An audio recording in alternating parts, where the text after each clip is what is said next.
ভারতে বাংলাদেশ বিশ্বকাপ খেলতে না গেলে ভারত ঠিক কত টাকার ক্ষতিতে পড়তে চলেছে, অর্থাৎ ভারতের ক্ষতির পরিমাণ কত হতে চলেছে। অলরেডি বাংলাদেশ মোস্তাফিজ ইস্যুতে ভারতকে জানিয়ে দিয়েছে বিশ্বকাপ খেলতে বাংলাদেশ ভারতে যাচ্ছে না।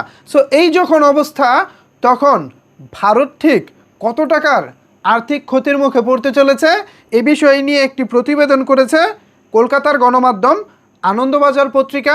সেখানে তারা বলতেছে বাংলাদেশ বিশ্বকাপ খেলতে ভারতে না গেলে বিশাল অঙ্কের ক্ষতির মুখে পড়তে পারে ভারতীয় ক্রিকেট কন্ট্রোল বোর্ড বিসিসিআই। সম্ভাব্য ক্ষতির পরিমাণ মিনিমাম 10 থেকে শুরু করে সর্বোচ্চ 40 কোটি টাকা পর্যন্ত হতে পারে। এই সম্ভাব্য আর্থিক ক্ষতির তথ্য জানিয়ে একটি বিশেষ প্রতিবেদন প্রকাশ করেছে কলকাতার সংবাদ মাধ্যম আনন্দবাজার অনলাইন। সো এই পত্রিকা থেকে যতটুকু বুঝলাম, ক্ষতিটা একেবারে যে কম তা না। 40-50 কোটি টাকা কিন্তু খুব একটা কম টাকা না। আবার এটা একটা সম্ভাব্য ক্ষতি।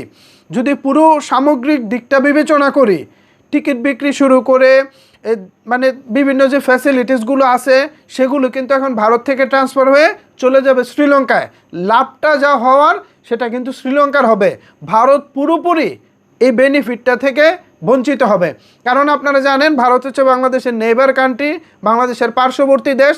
সো বাংলাদেশি দর্শকরা চাইলে ভারতে গিয়ে ম্যাচ উপভোগ করতে পারতেন, বা বাংলাদেশি দর্শকদের জন্য ভারত যতটা সহজ, শ্রীলঙ্কা কিন্তু তার চেয়ে একটু কঠিন। বিকজ শ্রীলঙ্কা যেতে গেলে হচ্ছে আপনাকে বিমান ছাড়া কোনো উপায় নেই, কিন্তু ভারত গেলে আপনি হয়তোবা অল্প খরচেই ভারত চলে যেতে পারতেন। সেক্ষেত্রে বাংলাদেশের ম্যাচগুলোতে অনেক দর্শক হতো। কিন্তু কিছু করার নাই, যে পরিস্থিতি দাঁড়িয়েছে এই পরিস্থিতিতে আসলেই ভারতে গিয়ে বাংলাদেশের বিশ্বকাপ খেলা আসলে এই মুহূর্তে সম্ভব নয়। সো সব কিছু মিলিয়ে এখন ভারতের ক্ষতি হোক বা লাভ হোক সেটা তো আর আমাদের দেখার বিষয় না। আমাদের দেখার বিষয় হচ্ছে আমাদের নিজেদের নিরাপত্তা, আমাদের জাতীয় দলের নিরাপত্তা।